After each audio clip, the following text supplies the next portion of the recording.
మన తండ్రి అయిన దేవుని నుండి ప్రభుని యేసుక్రీస్తు నుండి కృపయు సమాధానములు మీ అందరికీ కలుగునుగాక. ఆమేన్, ఆమేన్, ఆమేన్. సర్వశక్తి కలిగిన దేవుని పరిశుద్ధ నామమునకు మహిమ కలుగునుగాక. మన దేవాతి దేవుడు మనందరిని కూడా ప్రేమించి తన అపారమైనటువంటి ప్రేమ, కృప, కనికరముల ద్వారా అనుదినము అనుక్షణము కంటికి రెప్పలా కాచి కాపాడుతూ ఈ నవంబరు నెల ఈ 2వ పునరుద్ధాన దినానికి నడిపించిన దేవాతి దేవునికి వందనాలు, స్తోత్రాలు చెల్లిస్తూ చేరి కూడి వచ్చిన మీ అందరికీ ప్రభునామములో వందనాలు తెలియజేస్తున్నాం. అందరికీ వందనాలండి, అందరికీ వందనాలమ్మ. మంచిది ప్రియా దేవుని బిడలారా, ఈ ఆదివారము ఒక ప్రాముఖ్యమైనటువంటి ఆదివారము. ఏమిటి ప్రాముఖ్యమైనటువంటి ఆదివారము అనంటే, అంతిమ తీర్పు అయినటువంటి ఆదివారం. ఎవరికి అంతిమ తీర్పు అనేది మనము చూస్తే, ఎవరైతే ఈ లోకములో యేసు ప్రభువునందు విశ్వాసముంచలేదో, యేసు ప్రభువునందు నమ్మకముంచలేదో అలాంటి వారికి ఆయన తీర్పు తీర్చబోతూ ఉన్నట్లుగా మనము చూస్తూ ఉన్నాం. ఆయన ఒక న్యాయాధిపతిగా రాబోతున్నటువంటి యేసు ప్రభువుని మనము చూసాం. మొదటి రాకడలో ఎలాగొచ్చాడంటే, ఒక గొర్రె పిల్లలాగా వచ్చాడు, ఒక సాత్వికుడిగా వచ్చాడు, దీనుడిగా వచ్చాడు, బలహీనుడిగా వచ్చాడు. మరి రెండవసారి యేసు ప్రభు ఎలా రాబోతున్నాడంటే, గర్జించు సింహం వలె ఆయన రాబోతూ ఉన్నాడు. రాజులకు రాజుగా రాబోతున్నాడు, ప్రభువులకు ప్రభువుగా రాబోతూ ఉన్నాడు. ఆయన నిరంతరము కూడా పరిపాలించేటటువంటి మరి దేవునిగా ఆయన రాబోతూ ఉన్నట్లు మరి మనము చూస్తూ ఉన్నాం. చూడండి ప్రియా దేవుని బిడ్డలారా, మరి మనము చూస్తే ఒక స్త్రీ తప్పు చేసింది. అయితే ఆమె కోర్టుకి వెళ్ళవలసి ఉంది. ఆ సమయము రానే వచ్చింది. కోర్టులో ఉన్నటువంటి వారు ఫలానా స్త్రీ వచ్చి హాజరు కావాలని చెప్పినప్పుడు ఆమె వెళ్ళి హాజరయ్యింది. హాజరైనప్పుడు ఆ యొక్క జడ్జి గారు అడిగాడు, అమ్మా, నీ పక్షముగా వాదించడానికి ఎవరైనా న్యాయవాది ఉన్నారా? ఎవరినైనా మాట్లాడుకున్నావా? ఎవరైనా ఉన్నారా అని చెప్పేసి అడిగినప్పుడు ఆ మంది, అయ్యా, నా పక్షముగా ఎవరు వాదించేవాళ్ళు లేరు, నాకెవరు సహాయం చేసేవాళ్ళు లేరు, నేను తప్పు చేశాను, ఆ తప్పును గురించి మరి చెప్పేటటువంటి న్యాయవాది ఎవరు కూడా లేరు అని చెప్పేసేసి ఆమె అన్నప్పుడు అప్పుడు ఒక న్యాయవాది చేయెత్తాడంట. ఆమె పక్షముగా నేను వాదిస్తాను, ఆమె పక్షముగా నేను మాట్లాడతాను, ఆమె పక్షముగా నేను మాట్లాడుతానని చెప్పి ఆ న్యాయవాది ఏం చేశాడు అని అంటే, లేచి మరి నిలబడి ఆమె పక్షముగా మాట్లాడాడు. ఆమె ఎన్నో మరి తప్పు చేసింది, మళ్ళీ అయితే పాపము చేసి ఉండొచ్చు, మరి వ్యతిరేకంగా జీవించి ఉండవచ్చు, ఈ లోకములో ఏదో ఒక నేరము చేసి ఉండవచ్చు. ఆమె పక్షముగా వాదించి ఆమెకు న్యాయము చేసి ఆమె తప్పు నుంచి క్షమించబడి ఆమె తిరిగి సంతోషముగా ఇంటికి వెళ్ళిందండి. తర్వాత కొన్ని సంవత్సరాలు ఆగిన తర్వాత మరలా ఒక నేరము చేసి మరలా అదే కోర్టుకు వచ్చింది. అదే కోర్టుకు వచ్చినప్పుడు అంతకుముందు మరి ఏ యొక్క న్యాయవాది అయితే ఆమె పక్షముగా వాదించాడో, ఏ యొక్క లాయర్ అయితే ఆమె పక్షముగా పలికాడో, ఇప్పుడు ఆ న్యాయవాది ఎక్కడున్నాడంటే జడ్జి స్థానంలో ఉన్నాడు. అంటే శిక్ష విధించేటటువంటి స్థానములో ఉన్నాడు. అతడు శిక్ష తీర్పు తీర్చేటటువంటి స్థానములో ఉన్నాడు. కాబట్టి ప్రియా దేవుని బిడ్డలారా, మన ప్రభువైన యేసుక్రీస్తు కూడా మొదటి రాకడలో ఆయన మనందరిని కూడా క్షమించినటువంటి దేవునిగా మనం చూస్తూ ఉన్నాం. మన పాపముల కొరకు, మన దోషముల కొరకు, మన నేరముల కొరకు ఆయన చనిపోయి తిరిగి లేచేటువంటి యేసు ప్రభువుని మనం చూస్తూ ఉన్నాం. ఆయన క్షమించేటటువంటి దేవునిగా చూస్తున్నాం, ప్రేమించేటటువంటి దేవునిగా చూస్తూ ఉన్నాం, ఆయన కాపాడేటటువంటి దేవునిగా చూస్తూ ఉన్నాం. కానీ రెండవ రాకడలో రాబోతూ ఉన్నాడు. ఆ రెండవ రాకడలో వచ్చేటప్పుడు ఆయన ఎందుకొరకు వస్తూ ఉన్నాడు, దేని కొరకు వస్తూ ఉన్నాడు అని అంటే, న్యాయము తీర్పు తీర్చేటటువంటి న్యాయాధిపతిగా యేసు ప్రభు రాబోతున్నాడు. అందుకని మనం చూస్తున్నాం ఈ వారం ఏంటంటే న్యాయము, అంతిమ తీర్పు. ఈ అంతిమ తీర్పు న్యాయాధిపతిగా యేసు ప్రభు రాబోతూ ఉన్నాడు. కాబట్టి మరి యొక్క వారం మనము చూస్తే అంతిమ తీర్పు గురించి మరి మనము ధ్యానం చేసుకొనబోతున్నాం. కాబట్టి ప్రియ దేవుని బిడ్డలారా, మనము చదువుకున్నటువంటి వాక్య భాగంలో మనము చూస్తే పరిశుద్ధుడైన లూకా రాసిన శుభవార్త 19వ అధ్యాయం 11వ వచనములో, వారు ఈ మాటలు వినుచుండగా తాను యెరూషలేమునకు సమీపమున ఉండుట వలనను దేవుని రాజ్యము వెంటనే అగుపడనని వారు తలంచుట వలనను ఆయన మరి యొక్క ఉపమానము చెప్పెను అని అంటాడు. మరి వాక్యములోనికి మనం వెళ్ళేటటువంటి మరి ముందు ఒక ప్రశ్న అడుగుచా ఉన్నాను. ఈ రోజుల్లో నీవు అనేకమైనటువంటి పనులు కలిగి ఉన్నారా? అవునా కాదా? ఈ రోజుల్లో అనేకమైనటువంటి పనులు కలిగి ఉన్నారా? అవునా కాదా? చెప్పండి. పనులు కలిగి ఉన్నామా, లేకపోతే కలిగి లేమా? మనము అనేకమైనటువంటి పనులు కలిగి ఉన్నామని జవాబు మనం చెబుతాం. అవి రకరకాలైనటువంటి పనులు కావచ్చు. నీ ఉద్యోగం కావచ్చు, నీ వ్యాపారం కావచ్చు, నీ కూలి పనులు కావచ్చు, నీ చేతి పనులు కావచ్చు, డ్రైవింగ్ కావచ్చు.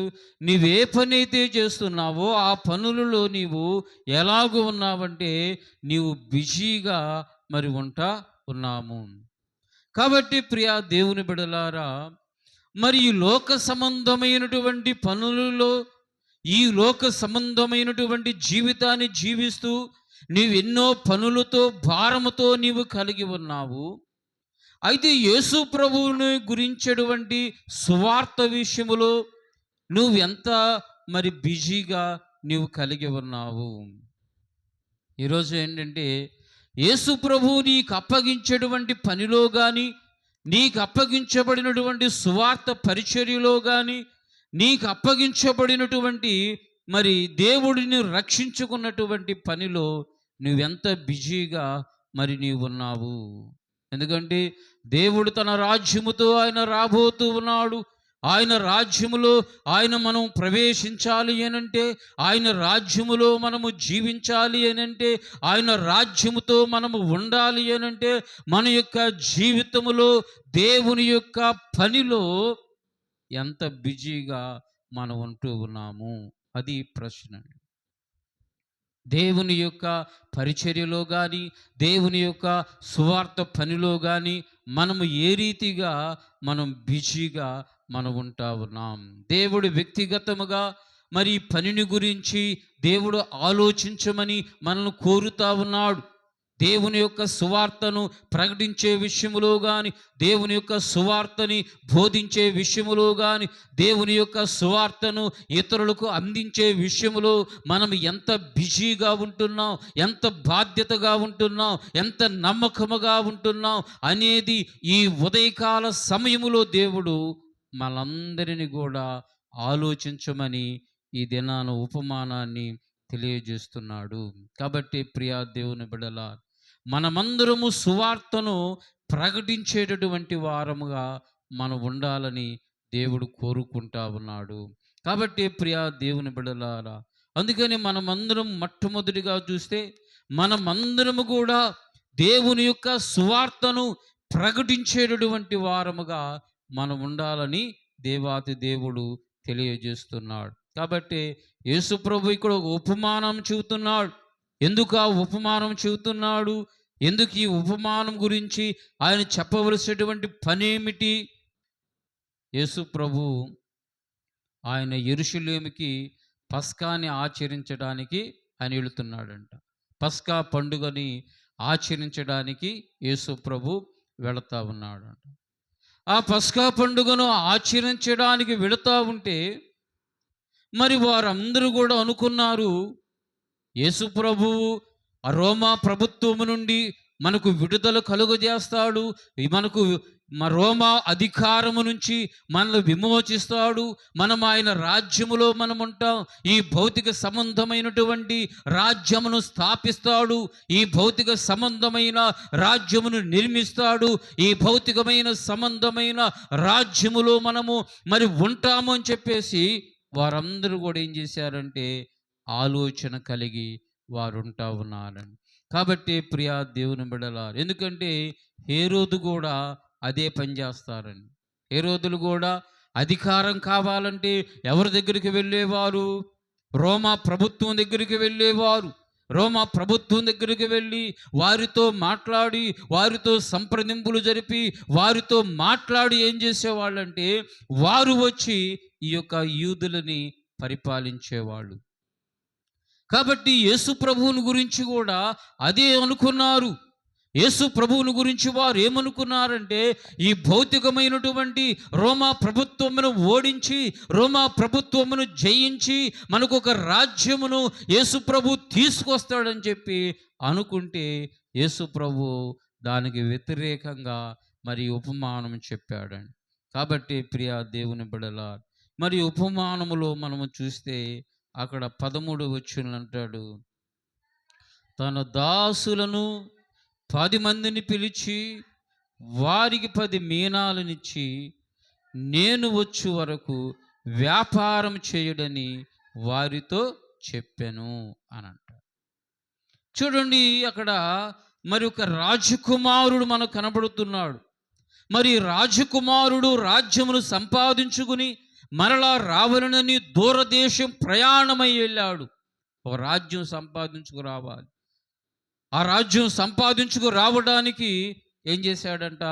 వెళుతూ వెళుతూ 10 మంది దాసులను పిలిచాడంట. 10 మంది దాసులను పిలిచి ఏం చేశాడంట? ఒక్కొక్కరికి ఒక్కొక్క మీనానిచ్చాడండి. చూడండి ప్రియా దేవుని బిడ్డలారా, మీనా అంటే అదెవరో మరి సినిమాలో ఉండే మీనా కాదు. మీనా అంటే అది ఆ దినాలలో ఉండేటటువంటి మరి రూపాయలు అన్నమాట, ధనం. కాబట్టి ఆ ధనం ఒక్కొక్కరికి ఒక్కొక్క మీనా ఇచ్చినట్లుగా మనం చూస్తూ ఉన్నాం.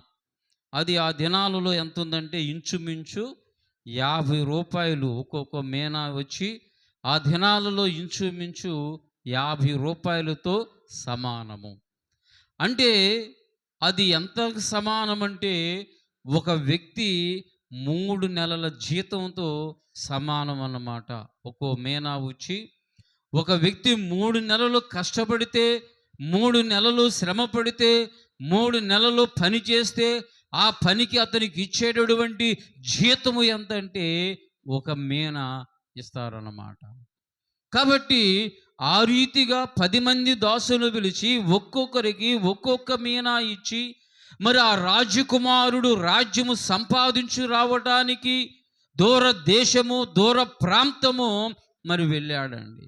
చూడండి ప్రియా దేవుని బిడ్డలా, ఇక్కడ మీనా అనేటటువంటిది ఏంటంటే అది దేవుడు వారికి ఇచ్చేటువంటి బాధ్యత. దేవుడు వారికి ఇచ్చేటువంటి బాధ్యత.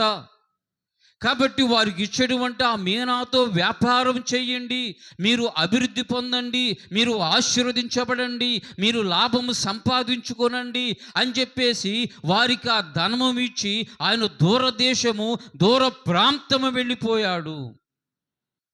ఆ రాజకుమారుడు వచ్చేసరికి వీరేం చేయాలి? వీరేం చేయాలండి?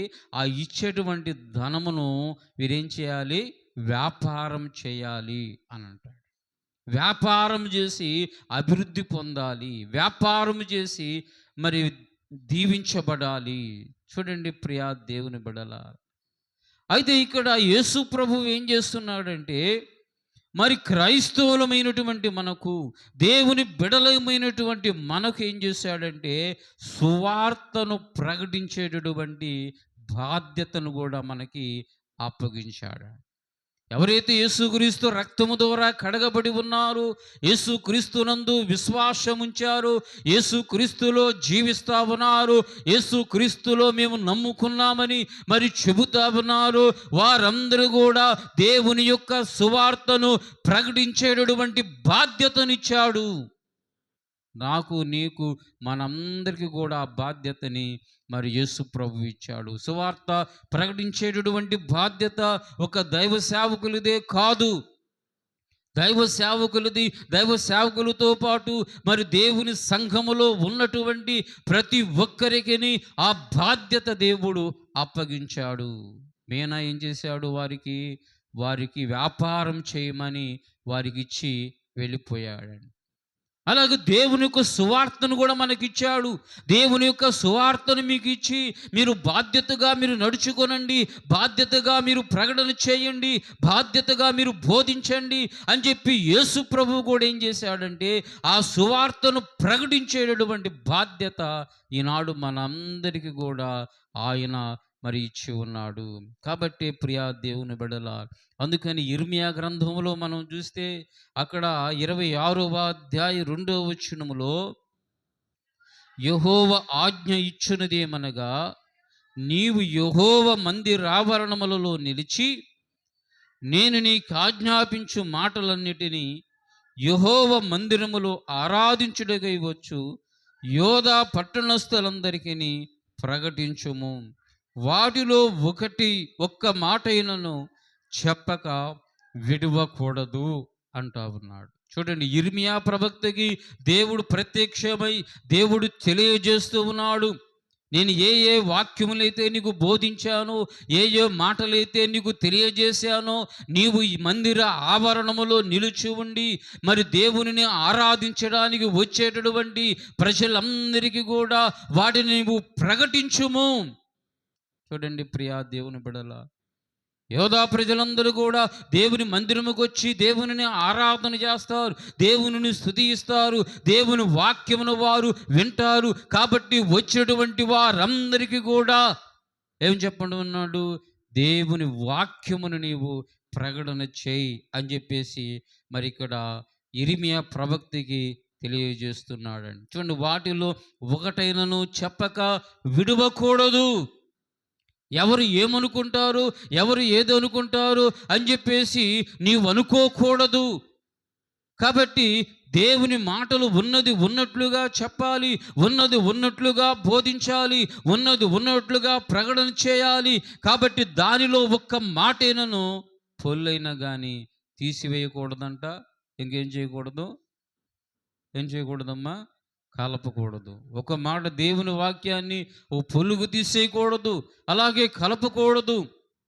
చూడండి ప్రియా దేవుని బిడలారా, దేవుని వాక్యము మరి శ్రేష్టమైనటువంటిది, దేవుని వాక్యము మరి ఉన్నతమైనటువంటిది, దేవుని వాక్యము ఎంతో శక్తి కలిగినటువంటిది. అలాంటి వాక్యమును ఏం చేయాలంటే, ఏం చేయకూడదంటే మరి స్వార్థముగా బోధించకూడదు. ఎవరు ఏదో అనుకుంటారని చెప్పేసి స్వార్థముగా బోధించకూడదు. ఈ మాట చెబితే వచ్చేవారు ఎవరు మందిరం రారేమో అని చెప్పి అనుకోకూడదు. అది మరి దేవుని వాక్యము ఉన్నది ఉన్నట్లుగా ప్రకటన చేయాలి, ఉన్నది ఉన్నట్లుగా బోధించాలి, ఉన్నది ఉన్నట్లుగా తెలియచేయాలి. కాబట్టి ఇర్మియా ప్రవక్త కూడా ఏం చేశాడంటే ఆ మాటలు తెలియజేసినట్లుగా మనం చూస్తూ ఉన్నాం.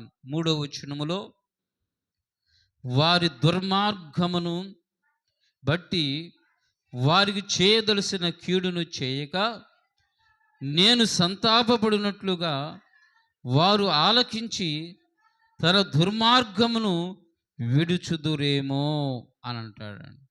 చూడండి, వారి దుర్మార్గతను బట్టి వారికి చేయదలసిన కీడును చేయక ఒకవేళ వారి జీవితాలలో సంతాపపడుదురేమో అని అంటాడు. ఎందుకంటే దేవుని వాక్యము చెప్పినప్పుడు, దేవుని వాక్యం ప్రకటన చేసినప్పుడు ఒకవేళ వారి జీవితాలలో వారు చేసేటువంటి తప్పును బట్టి, వారు చేసేటువంటి కీడులను బట్టి, వారు చేసేటువంటి దోషములను బట్టి, వారు జీవించేటువంటి జీవితాన్ని బట్టి ఒకవేళ వారి జీవితాలలో పశ్చాత్తాపం కలిగిద్దేమో, వారి జీవితాలలో మారు మనసు కలిగిద్దేమో, వారి జీవితాలలో మరి నా వైపు తిరుగుతారేమో అని చెప్పేసి మరి ఇక్కడ తెలియజేస్తూ ఉన్నాడు. కాబట్టి ప్రియా దేవుని బిడ్డలారా, మరి ఆ దుర్మార్గతను విడిచిపెట్టి, ఆ దుర్మార్గతను పాపతను విడిచిపెట్టి ఒకవేళ పశ్చాత్తాపడతాడేమో, అది ప్రకటన చేయని చెప్పి తెలియజేస్తూ ఉన్నట్లుగా మనం చూస్తూ ఉన్నాం. అలాగే 4వ వచనములో, నీవు వారితో ఈ మాట చెప్పవలెను, యెహోవా సెలవిచ్చినదేమనగా, మీరు నా మాటలు విని నేను మీకు నియమించిన ధర్మశాస్త్రం అనుసరించి నడుచుకునుడనియు, నేను పెందలికడ లేచి పంపుచున్న నా సేవకులకు ప్రవక్తల మాటలను అంగీకరించుడనియో నేను మీకు ఆజ్ఞ ఇయ్యగా మీరు వినకపోతిరి అని అంటాడు. ఎందుకంటే పెందలకడనే లేచి, అంటే ప్రజలు ఇంకా నశించిపోకుండా ఉన్నప్పుడే, ప్రజలు ఆ దుర్మార్గతలో ఉన్నప్పుడు, ఆ పాపములో ఉన్నప్పుడు, చీకటి బ్రతుకులలో వారు బ్రతుకుతూ ఉన్నప్పుడు వారు ఒకవేళ జీవితాలు మార్చుకుంటారేమోనని చెప్పి ఏం చేశాడంట, పెందలకడనే ఎవరిని పంపాడంట, ప్రవక్తలను పంపాడు. చూడండి ప్రియా దేవుని బిడల, అంటే దేవుని యొక్క కీడు వారి మీదకు రాకముందే, దేవుని యొక్క శాపము వారి మీదకు రాకముందే, వారి అవిధేయతను బట్టి, వారి తిరుగుబాటు తనమును బట్టి, వారు జీవించిన జీవితమును బట్టి, దేవుని యొక్క తీర్పు రాకముందే వారు మారాలి మారాలి మారాలి అని చెప్పేసి ఏం చేశాడు, ప్రవక్తలను పెందలకడని పంపుతా ఉన్నాడు. చూడండి ప్రియా దేవుని బిడల, అలాగే దేవుని సువార్తతో మనం ఏం చేస్తూ ఉన్నాం, దేవుడు నీకు అప్పగించేటువంటి బాధ్యతను మరి నువ్వేం చేస్తున్నావు, దేవుడు నీకు అప్పగించేటువంటి పనిని, నీ బాధ్యతను నువ్వు ఎలా కొనసాగిస్తూ ఉన్నావు. ఎంతోమంది నశించిపోతూ ఉన్నారు, ఎంతోమంది చీకటిలో ఉంటున్నారు, ఎంతోమంది అంధకారములో ఉంటున్నారు, ఎంతోమంది లోకానుసారమైన జీవితాలను జీవిస్తూ ఉన్నారు. అలాంటి జీవితాలు జీవిస్తూ ఉండగా రక్షించబడినటువంటి నీవు, నీ బాధ్యత ఏంటి, నీవు సువార్తతో నువ్వేం చేస్తున్నావు? చాలామంది సువార్తతో ఏం చేస్తారు, బిజినెస్ చేస్తారనమాట. మేము సువార్త చెబుతున్నాం, సువార్త ప్రకటిస్తున్నామని మరి ధనాన్ని ఏం చేస్తారు, కూడగొట్టుకుంటారు. విదేశాల నుంచి మరి ధనాన్ని కూడగొట్టుకుంటారు. అలాగే అనేక మంది ప్రజల నుంచి ఆ ధనాన్ని దోచుకునేటటువంటి వారిగా మరి ఉంటారు. చూడండి, మరి సువార్తతో నువ్వేం చేస్తున్నావు, సువార్తతో ప్రజలకు నువ్వు ఎలా సువార్తను ప్రకటిస్తున్నావు, ప్రజలకు సువార్తను ఎలా బోధిస్తూ ఉన్నావు? ఒకవేళ నీ జీవితంలో నీవు సువార్తతో ఒకవేళ వ్యాపారం చేస్తే, సువార్తతో ఒకవేళ నువ్వు బిజినెస్ చేస్తే, సువార్త నీ స్వార్థం కొరకు నీవు ఉపయోగించుకుంటే, సువార్త వలన అరీతిగా నీవు చేస్తే నీ మీదకు రాబోతూ ఉన్నది దేవుని యొక్క తీర్పు. అంతిమ తీర్పు అనేటటువంటిది మరి రాబోతూ ఉన్నది. కాబట్టి ప్రియా దేవుని బిడ్డల, అందుకని యేసు ప్రభు అప్పగించేటువంటి ఆ సువార్త పరిచర్యను మనం ఏ రీతిగా మనం చేస్తున్నాం, ఎంత బాధ్యతగా దేవుడు నీకు అప్పగించి మరి ఆ ఇచ్చేటువంటి మీనాను, ఆ యొక్క సువార్తని నువ్వే రీతిగా బాధ్యతగా నువ్వు చేస్తా ఉన్నావు.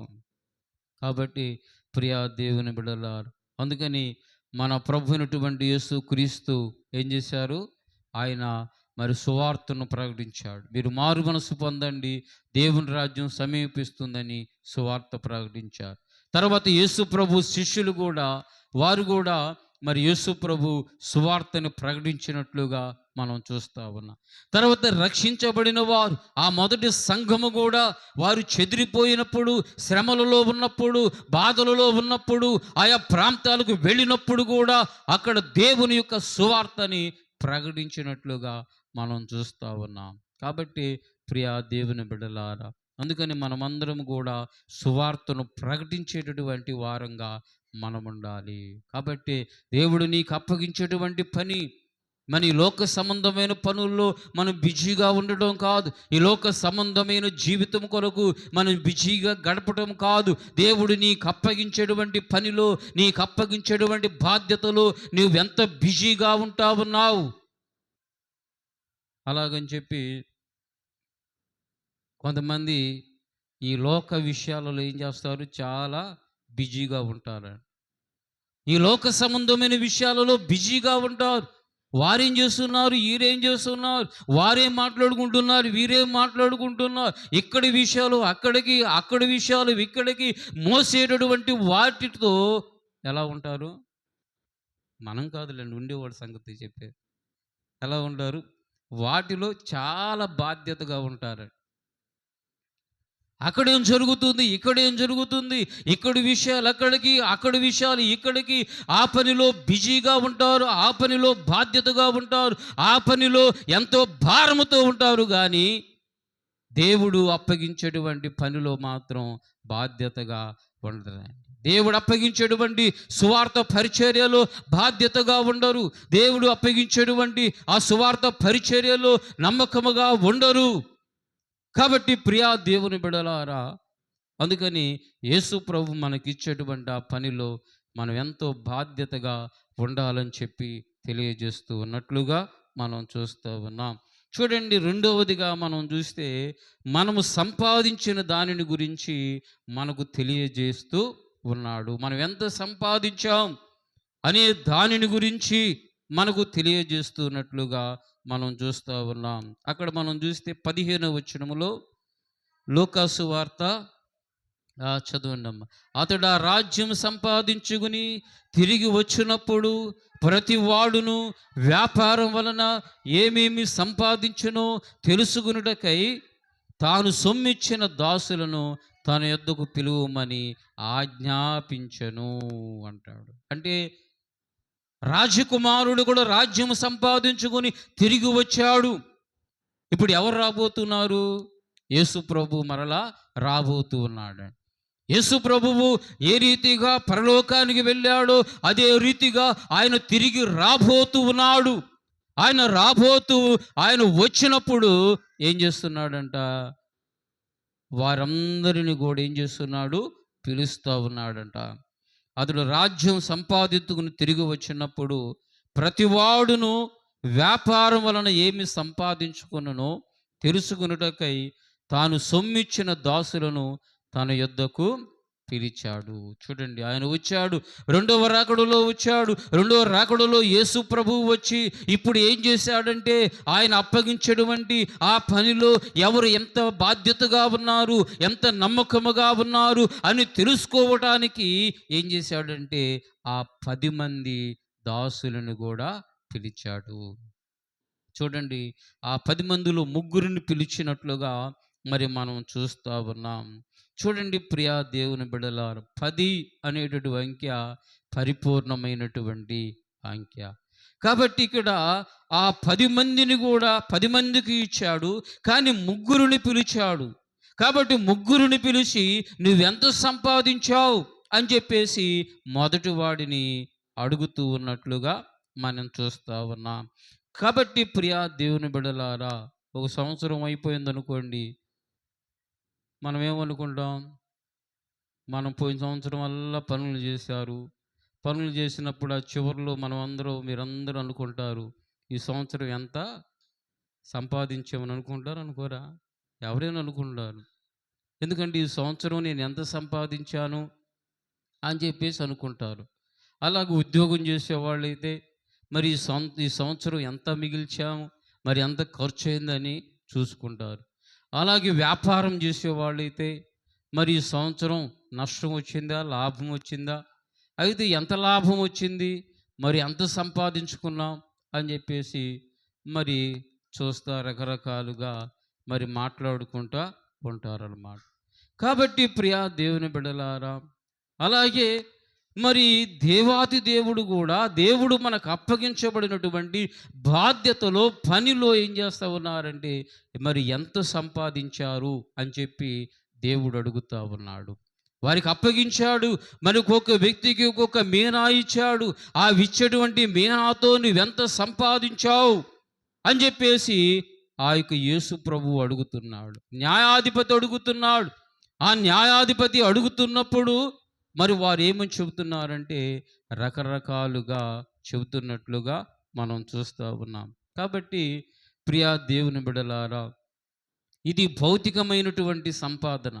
మన సంపాదన భౌతికమైనటువంటి సంపాదన, కుటుంబం కొరకైన సంపాదన, ఈ జీవితం కొరకైన సంపాదన.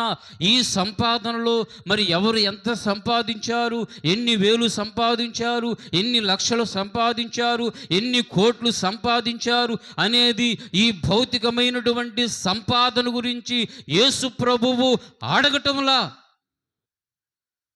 ఆయన దేని గురించి అడుగుతున్నాడంటే ఆత్మ సంబంధమైనటువంటి సంపాదన గురించి అడుగుతున్నాడు. ఏంట ఆత్మ సంబంధమైనటువంటి సంపాదన గురించి ఏమడుగుతా ఉన్నాడు? చూడండి ప్రియా దేవుని బిడ్డలారా, చాలామంది మరి రకరకాలుగా మరి సాకులు చెబుతూ ఉంటారండి. నేను దేవుని సువార్తను చెప్పడానికి వెళ్ళాలి అనంటే చాలామంది రకరకాలైనటువంటి సాకులు చెబుతూ ఉంటారు. మరి చాలామంది నాకు మాట్లాడడం రాదంటారు, నేను శిక్షణ తీసుకోలేదంటారు, అలాగే నాకు బోధించడం రాదు అని అంటారు. అలాగే చాలామంది నేను సన్నగా ఉన్నానంటారు, కొంతమంది బొద్దుగా ఉన్నానంటారు, కొంతమంది పొట్టిగా ఉన్నానంటారు, కొంతమంది ఎత్తుగా ఉన్నానంటారు. ఏది ఏమైనప్పటికీ, నువ్వెన్ని సాగులు చెప్పినప్పటికీ, ఏది చెప్పినప్పటికీ ప్రయోజనం ఉండదు. ఎందుకంటే చిన్న బిడ్డల దగ్గర నుంచి పెద్దవారి వరకు కూడా అందరూ కూడా దేవుని యొక్క మరి సువార్త చెప్పేవారిగానే ఉండాలి. అది నీ యొక్క జీవితంలో అంటే దేవుడు నీకు ఇచ్చిన సాక్ష్యాన్ని బట్టి కావచ్చు, దేవుడిని రక్షించుకున్న రక్షణ విధానమును బట్టి కావచ్చు, దేవుడు నీ పట్ల చేసిన మేలు గురించి కావచ్చు, ఏది ఏమైనప్పటికీ నువ్వు దేవుని సువార్తను ప్రకటించి ఎంతమందిని నువ్వు సంపాదించావు అనేది దేవాతి దేవుడు అడుగుతూ ఉన్నట్లుగా మరి మనం చూస్తూ ఉన్నాం. కాబట్టి ప్రియా దేవుని బిడల, అందుకని మనం చూస్తాం రోమాపత్రిక 1వ అధ్యాయం 16వ వచనములో, రోమాపత్రిక 1వ అధ్యాయం 16వ వచనములో సువార్తను గూర్చి నేను సిగ్గుపడువాడను కాను, ఏలైనగా నమ్ము ప్రతివానికిని, మొదట యూదునికిని గ్రీసు దేశస్థునికిని కూడా రక్షణ కలుగు చేయుటకు అది దేవుని శక్తి అయి ఉన్నది అంటాడు. చూడండి పౌలు గారు ఏమంటాడంటే సువార్త విషయమై నేను సిగ్గుపడువాడను కాను అంటాడు. ఎవరైనా సిగ్గుపడుతున్నారా? సువార్త ప్రకటించడాలి అంటే సిగ్గుపడతా ఉన్నారా? సువార్త ప్రకటించాలి అంటే అవమానంగా నీవు ఉందనుకుంటున్నావా? నీవు సువార్త ప్రకటించాలి అంటే మరి అదేదో ఒక విషయంగా నీవు భావిస్తా ఉన్నావా? కానీ పౌలు గారు అంటాడు, నేను సువార్త ప్రకటించడానికి సిగ్గుపడువాడను కాను అంటాడు. కాబట్టి ఏమంటున్నాడంటే మొదట యూదునికి గ్రీసు దేశస్థుని కూడా రక్షణ కలుగు చేయడానికి అది దేవుని శక్తి అయి ఉన్నది. దేవుని స్తోత్రం, హల్లెలూయా. కాబట్టి ఆ సువార్త ఎవరికి దేవుని శక్తిగా ఉన్నది?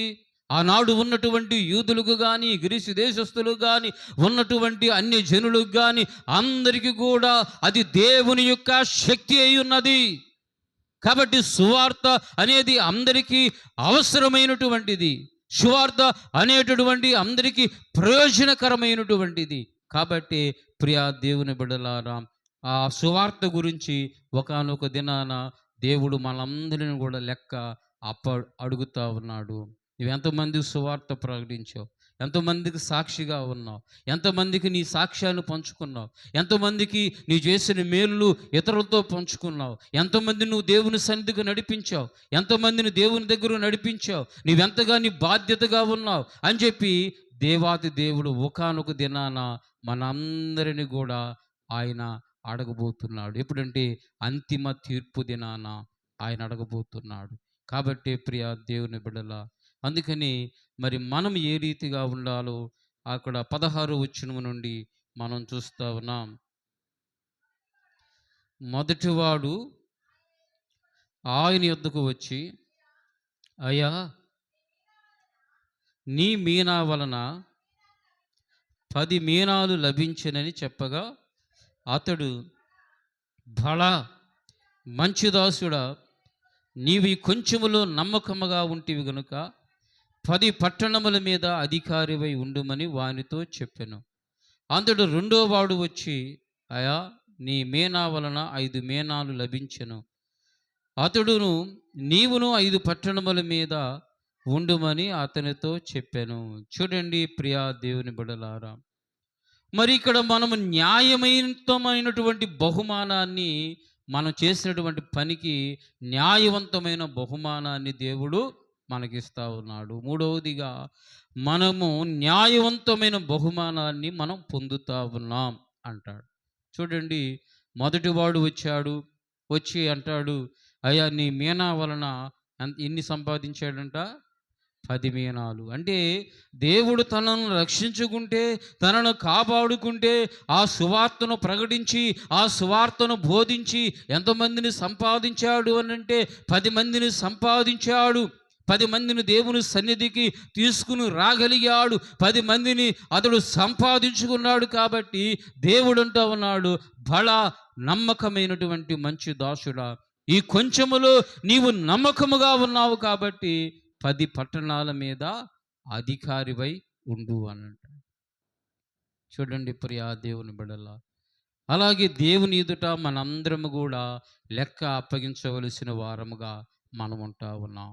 నీ యొక్క జీవితంలో దేవుడిచ్చేటువంటి సువార్తతో ఎంతమందిని దేవుని యొద్దకు నడిపించావు, ఎంతమందికి నువ్వు బోధించావు, ఎంతమందికి నువ్వు ప్రకటన చేశావు, ఎంతమంది, అది నీ కుటుంబంలో ఉన్నటువంటి వారైనా, నీ చుట్టుప్రక్కల ఉన్నటువంటి వారైనా, నీ వెళ్ళినటువంటి స్థలములలోనైనా ఎంతమందికి నువ్వు సువార్తను బోధించి దేవుని సన్నిధికి నడిపించగలిగావు. కాబట్టి అని అంటాడు, నీవు కనుక నడిపిస్తే బల నమ్మకమైన మంచి దాసురాలా, బల నమ్మకమైనటువంటి మంచి దాసుడా, ఈ కొంచెములు నీవు నమ్మకముగా ఉన్నావు కాబట్టి 10 పట్టణాల మీద అధికారివై ఉన్నాడు. ఇంకొక అతను కూడా, మరి నువ్వు మంచిగా నువ్వు చేశావు కాబట్టి 5 పట్టణాల మీద నీవు అధికారివై ఉండు అని అంటా ఉన్నాడు. చూడండి ప్రియా దేవుని బిడ్డలా, ఇక్కడ ఇచ్చేటటువంటి ఆ బహుమానాలు ఏంటి, ఆ నగరాలు ఏంటి అని అంటే, దేవాది దేవుడు తన దూతలతోనూ ఆయన మరి వచ్చినప్పుడు, ఆయన వచ్చేటప్పుడు తీసుకుని వచ్చి ఈ భూమి మీద ఆ యొక్క పరిచర్య చేసినటువంటి వారికి ఇచ్చేటటువంటి గౌరవం, ఆధిక్యతలు మరి మనం చూస్తూ ఉన్నాం. కాబట్టి ప్రియా దేవుని బిడ్డల, మన ఆత్మీయ జీవితాలలో మనం ఏ రీతిగా మనము చేస్తూ ఉన్నాం. చూడండి, లూకా సువార్త 22:30 అంటాడు, 22:30 కనుక నా తండ్రి నాకు రాజ్యమును నియమించినట్లుగా నా రాజ్యములో నా బల్ల యొద్ద అన్నపానములు పుచ్చుకొని సింహాసనముల మీద కూర్చోండి, ఇశ్రాయేలు 12 గోత్రముల వారికి మీరు తీర్పు తీర్చుటకై నేను మీకు రాజ్యమును నియమించుచున్నాను అని అంటాడు. అయ్యా, మేము ఈ రీతిగా శ్రమ పడుతున్నాం, ఈ రీతిగా సువార్త ప్రకటిస్తూ ఉన్నాం, మాకేంటి అని చెప్పేసి అడిగితే అప్పుడు ఏమంటున్నాడంటే, యేసుప్రభు, నేను ఏ రీతిగా ఈ లోకమును జయించి తండ్రి అయిన దేవుని కుడిపార్శ్వమున సింహాసనం మీద కూర్చుని ఉన్నాను, అలాగే మీరు కూడా సింహాసనం మీద కూర్చోండి, 12 గోత్రాల వారికి అక్కడ తీర్పు తీరుస్తారని చెప్పి దేవుడు గొప్ప బహుమానమును, ఆధిక్యత ఇస్తా ఉన్నాడు. అందరం కూడా దేవుని స్తోత్రం చేద్దాం. హల్లెలూయా. కాబట్టి ఆ రీతిగా అంత గొప్ప బహుమానాన్ని ఆయన బిడలమైనటువంటి మనకు కూడా ఇస్తా ఉన్నాడు. ఆయన రాజ్యములో, ఆయన సింహాసనము దగ్గర ఆయన కుడివైపున కూర్చుండేటటువంటి ఆ మహా గొప్ప బహుమానమును ఆయన బిడలకు ఇస్తా ఉన్నారు. ఎవరైతే ఆ పరిచర్యలో కష్టపడుతున్నారో, శ్రమలతో, బాధలతో, ఇబ్బందులతో దేవుని యొక్క సువార్తను ప్రకటిస్తూ ఉన్నారో, వారికి పరలోకములో 1000 రెట్లు ఆధిక్యత, బహుమానాన్ని దేవుడు నీకు ఇస్తా ఉన్నాడు. చూడండి ప్రియా దేవుని బిడ్డలా, కాబట్టి దేవుని పరిచర్యలు నీకు వచ్చే నిందలు కానీ, అవమానములు కానీ, కష్టములు కానీ, శ్రమలు కానీ, బాధలు కానీ నీవు సహించుకుంటూ నువ్వు దేవుని సువార్తను ప్రకటిస్తే దేవుడు నీకు గొప్ప ఆధిక్యతని, బహుమానాన్ని నీ జీవితంలో ఆయన నీకు కలుగు చేస్తూ ఉన్నాడు. కాబట్టి ప్రియా దేవుని బిడ్డలా, అందుకని మనమందరికి కూడా ఆయన బహుమానాన్ని ఇస్తున్నట్లుగా మనం చూస్తున్నాం. అందుకని మనం చూస్తే మరి కొంతమంది ఏం చేశారంట, పని చేశారంట. కొంతమంది ఏం చేశారు, రెండో రకం వాళ్ళు కష్టపడి పని చేశారంట. మూడో రకం వారు ఏం చేశారు, మొదటి వారే పని చేశారు అంతే, రెండో వారు కష్టపడి చేశారు, మూడో వారు రెక్కలు ముక్కలు చేసుకొని వారు పని చేశారంట. చూడండి ప్రియా దేవుని బిడ్డలారా, ఎందుకంటే సువార్త పరిచర్యలో మరి అపోస్తలుడైన పౌలు గారు అంటున్నాడు, ఏమంటున్నాడంటే మరి అందరికంటే మరి నేను ఎక్కువగా కష్టపడ్డాను, కానీ శ్రమపడ్డాను, కానీ ఇది నేను చేసింది కాదు, నీ కృప వలనే మరి నేను చేశాను అని పౌలు గారు అంటాడు. కాబట్టి ప్రియా దేవుని బిడ్డలా, అలాగే మన జీవితాలలో మరి నువ్వు చేసేటువంటి సువార్త పరిచర్య కొరకు, నీవు పడినటువంటి శ్రమ కొరకు, కష్టము కొరకు దేవుడు ఏం చేస్తున్నాడంటే ప్రతిఫలం ఇచ్చేటటువంటి వానిగా మరి మనం చూస్తున్నాం. అందుకని ప్రతివాడికి వాని వాని పని చొప్పున ఏంటంటే బహుమతి ఇవ్వబడుతుంది అంటాడు. ప్రకటన గ్రంథం 22వ అధ్యాయం 12 వచనం చదవండి. ప్రకటన గ్రంథము 22వ అధ్యాయము 12 వచనంలో చదువు. ఇదిగో నేను త్వరగా వచ్చుచున్నాను, వాని వాని క్రియలు చొప్పున ప్రతివానికి ఇచ్చుటకు నేను సిద్ధపరచబడిన జీతము నా యొద్ద ఉన్నది అని అంటాడండి. చూడండి ప్రియా దేవుని బిడ్డలారు, మరి ఇక్కడ యేసు ప్రభు ఏమంటున్నాడంటే నేను త్వరగా వచ్చుచున్నాను, వాని వాని క్రియలు చొప్పున ప్రతివానికి ఇచ్చుటకు నేను సిద్ధపరిచిన జీతము నా యొద్ద ఉన్నది అంటాడు. చూడండి ఎవరు చొప్పునంట, వారి వారి క్రియలు చొప్పున మరి దేవుడు సిద్ధపరిచేటువంటి జీతము ఎవరి దగ్గర ఉందంట, దేవుని దగ్గర ఉందండి. నువ్వు చేసేటువంటి క్రియలు చొప్పున, నువ్వు చేసేటువంటి పనులు చొప్పున, నువ్వు జరిగించేటువంటి వాడి చొప్పున నీకు జీతము ఇవ్వటానికి ఆయన సిద్ధముగా ఉంచాడు అనంట. ఆయన త్వరగా వచ్చుచున్నాడు. ఆ వచ్చేటటువంటి వాడు ఏం చేస్తున్నాడంటే మనందరికి జీతం తీసుకొస్తున్నాడంట. మనం పడినటువంటి పనికి, మనం పడిన ప్రయాసకి, మన కష్టానికి ఏం చేస్తున్నాడంట, జీతం తీసుకొస్తున్నాడంట. చూడండి ప్రియా దేవుని బిడ్డలా, ఎందుకంటే మనము భౌతికంగా చూస్తే మరి ఉద్యోగాలు చేసే వాళ్ళకి నెల నెలకి జీతం వస్తూ ఉంటుంది. అది భౌతికమైనటువంటి జీతము కాదు, కానీ ఈ లోకములో మనం చేసేటువంటి పనులు ఏవైతే ఉన్నాయో, క్రియలు ఏవైతే ఉన్నాయో, మనం జీవించే జీవితాన్ని బట్టి ఆయన ఏం చేస్తున్నాడంటే ఆ యొక్క జీతము నేను తీసుకుని వస్తున్నాను అని అంటాడు. కాబట్టి ప్రియా దేవుని బిడ్డల, నీవు కనుక దేవుని సువార్త కొరకు నీవు మంచి క్రియలు చేస్తూ, అలాగే దేవుని పరిచర్యలో పాలు పొందుతూ, బాధ్యతగా నమ్మకముగా దేవుడు నీకు ఇచ్చేటువంటి ఆ పనిని కనుక నీకు జరిగిస్తే నీవు బలా మంచి నమ్మకమైనటువంటి దాసురాలు అంటాడు. ఒకవేళ నీవు జరిగించకపోతే ఏమంటాడంటే ఆ మూడో వ్యక్తి గురించి మనం చదువుదాం. ఇద్దరైపోయారు. ఆ మూడో వ్యక్తి గురించి చదవండి అమ్మా.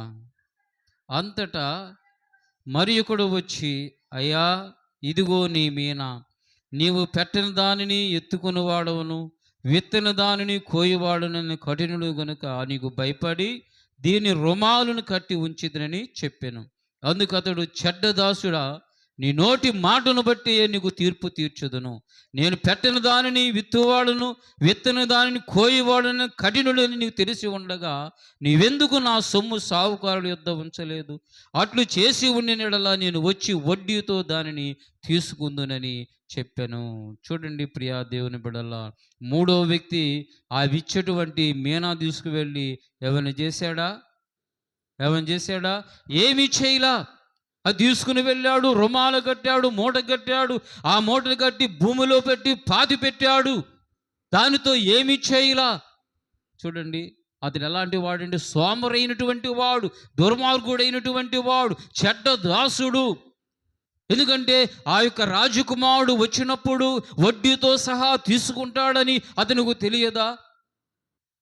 అతను లేదా సావుకారుల దగ్గర ఉంచి దానిని అభివృద్ధి చేయాలని అతనికి తెలియదా? ఎందుకు దేవుడు అతనికి ఒక బాధ్యతనిచ్చాడు? దేవుడు ఎందుకు అతని మీద ఒక భారాన్ని పెట్టాడు? ఆ దేవుడిచ్చేటువంటి బాధ్యతను నిర్లక్ష్యం చేశాడు. సోమరివాడిగా ఉన్నాడు, చెడ్డవానిగా ఉన్నాడు. కాబట్టి ఎలాంటి బాధ్యత లేకుండా ఉన్నాడు. బాధ్యత లేకుండా ఇష్టానుసారంగా తినటం, పడుకోవడం, తిరగటం.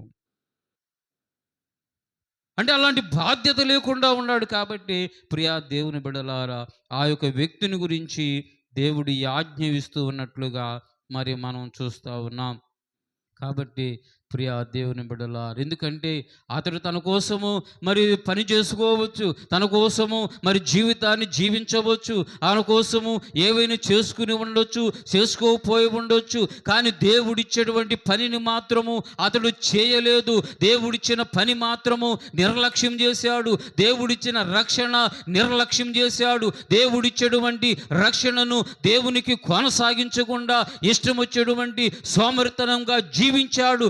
దేవుడంటే లెక్కలేదు, దేవుని సన్నిధి అంటే లెక్కలేదు, దేవుని వాక్యం అంటే లెక్కలేదు. కాబట్టి తన జీవితంలో దేవుడి గురించి ఒక బాధ్యత లేనటువంటి వాడిగా ఉన్నాడు. కాబట్టి అతను ఏమన్నాడంటే, సోమరివైనటువంటి చెడ్డదాసుడా.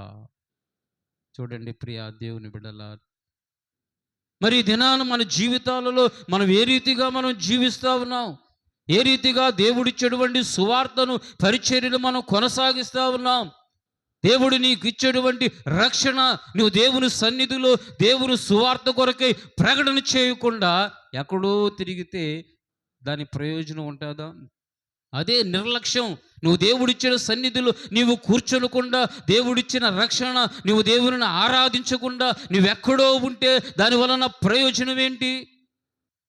అందుకని దేవుడు అడుగుతా ఉన్నాడు, ప్రియా దేవుని సంగమా, దేవుని బిడలారా, ఎందుకంటే అంతిమ తీర్పున ఆయన తీర్పు తీర్చబోతూ ఉన్నాడు. కాబట్టి మనం చూస్తాం, కొరింథీయులకు రాసినటువంటి 2వ పత్రిక 5వ అధ్యాయం 10వ వచనములో అక్కడ పౌలు గారు అంటా ఉన్నాడు.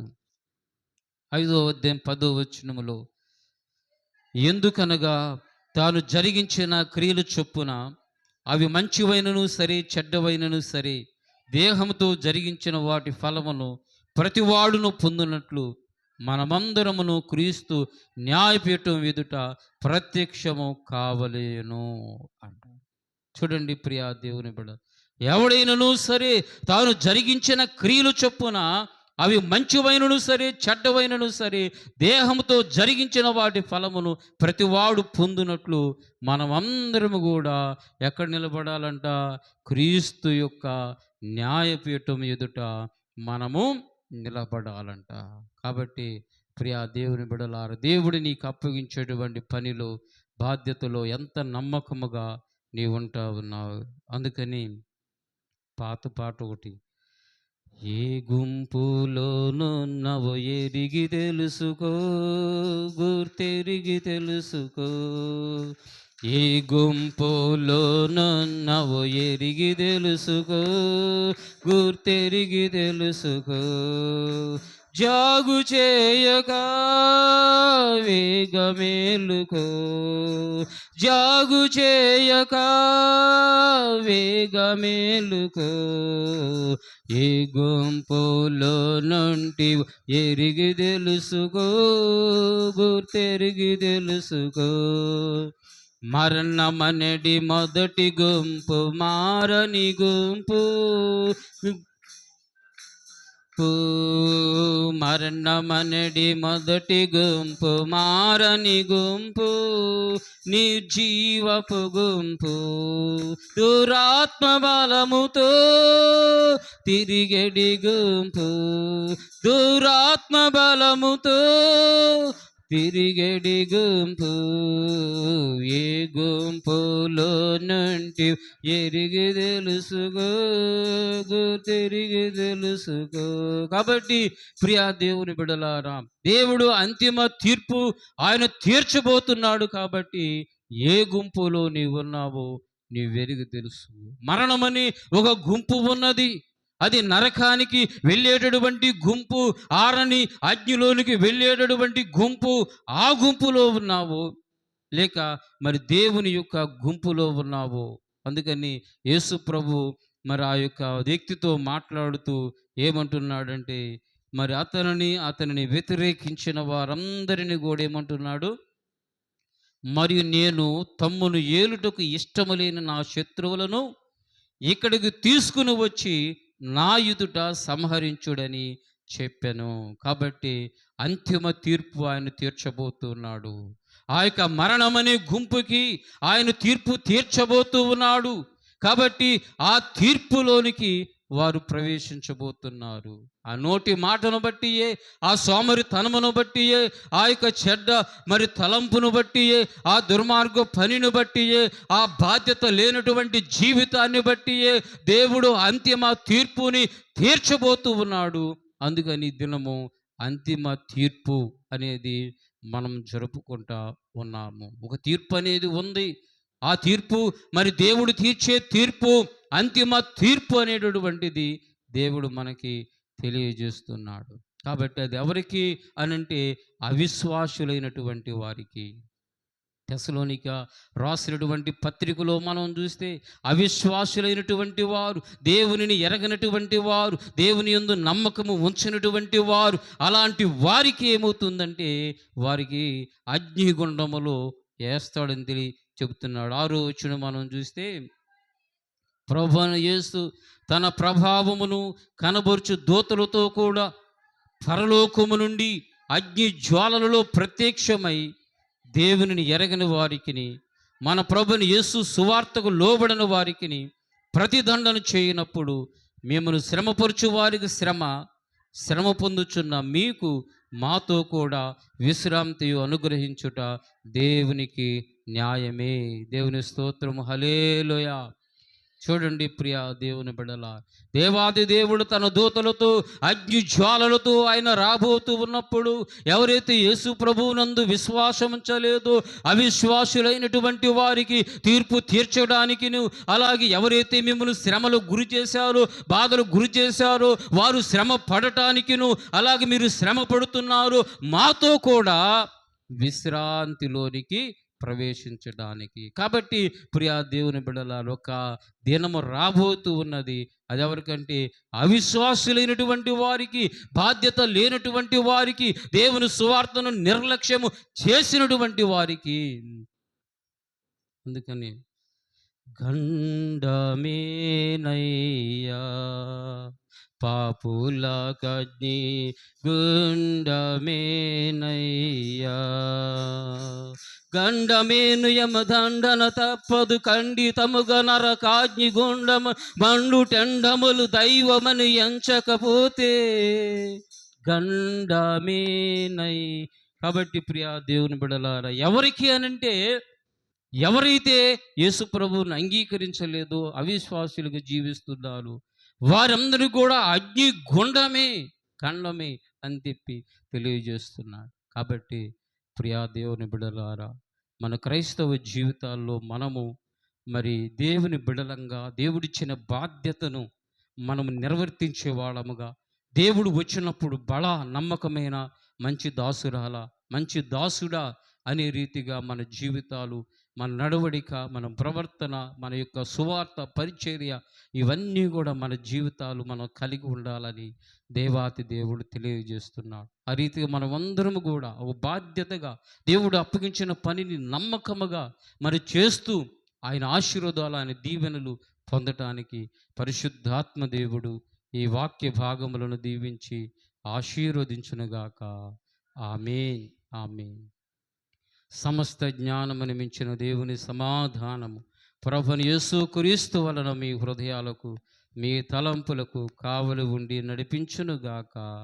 ఆమేన్, ఆమేన్. దేవా